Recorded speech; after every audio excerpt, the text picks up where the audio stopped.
আসসালামু আলাইকুম প্রিয় দর্শক, সবাইকে ওয়েলকাম জানাচ্ছি নতুন একটি রেসিপি ভিডিও দেখার জন্য। আজ আমি কাঁচা আলু দিয়ে সিদ্ধ করা ছাড়াই আলুর চপ তৈরি করব। এটা আমি ইউটিউব দেখে শিখেছি। খেতে কিন্তু খুবই মজার, একটু ভিন্ন ধরনের মুচমুচে খাবার, বানানো সহজ। চলে যাচ্ছি তৈরিতে। এই আলুর চপ তৈরি করার জন্য দুটি আলু নিলাম। আলু ভালোভাবে চিড়ে নিচ্ছি, তারপর পাতলা করে কেটে নিচ্ছি। একটু আস্তে ধীরে করতে হবে এটা, যাতে পাতলা হয়। আর সবগুলো আলু স্লাইসকে একটু পাতলা করে করতে হবে, একই রকম করতে হবে।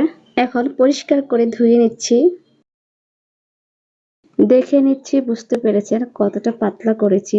এখন ভালোভাবে একটি শুকনা কাপড় দিয়ে আলুগুলা থেকে পানি সরিয়ে নিচ্ছি। পাতলা করে না কাটলে দেখা গেছে ভিতরে আলু কাঁচা থেকে যাবে, সিদ্ধ হবে না।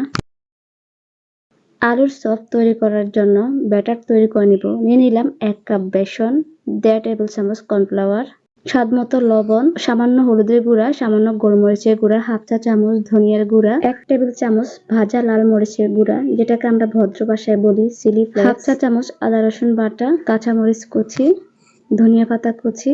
এবার পরিমাণ মতো পানি দিয়ে মিক্স করে নিচ্ছি সব উপকরণ। বেসন সাধারণত আলুর চপ তৈরি করার জন্য বেসনটাকে আমরা যেভাবে ভালোভাবে ফেটিয়ে নিই, ঠিক সেভাবেই এই ব্যাটারও ভালোভাবে ফেটিয়ে নিতে হবে। ভালোভাবে ফেটানো হয়ে গেছে। এখন আমি আলুর চপ তৈরি করে নিব। চুলায় আগে তেল গরম করে রেখেছি।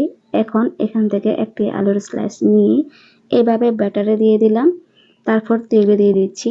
চুলার আঁচ মিডিয়াম টু লো রেখেছি। এখন আমি উল্টে পাল্টে মুচমুচে করে নিব। চুলার আঁচ লো রাখতে হবে, তা না হলে উপরে লাল হয়ে যাবে, ভিতরে যেহেতু কাঁচা আলু সেটা সিদ্ধ হবে না। তাই একটু সময় নিয়েই ভাজতে হয়। দেখুন কতটা মুচমুচে হয়েছে। এভাবেই আমি সবগুলো আলুর চপ ভেজে নিচ্ছি। যেহেতু আমি ছোট কড়াইতে ভেজে নিচ্ছি, তাই একটু সময় বেশি লেগেছে। আপনারা চেষ্টা করবেন বড় একটা কড়াইয়ের মধ্যে ভাজতে, অল্প সময় হয়ে যাবে।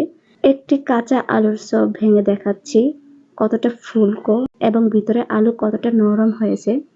খেতে আলহামদুলিল্লাহ আমার কাছে ভালো লেগেছে। ছোট বড় সবাই খেতে পারবে। একটু অন্যরকম ভিন্ন স্বাদের, ভালো লাগবে। আশা করি আজকের অল্প সময়ে দেখানো রেসিপি আপনাদের ভালো লাগবে। সবাই ভালো থাকবেন। আল্লাহ হাফেজ।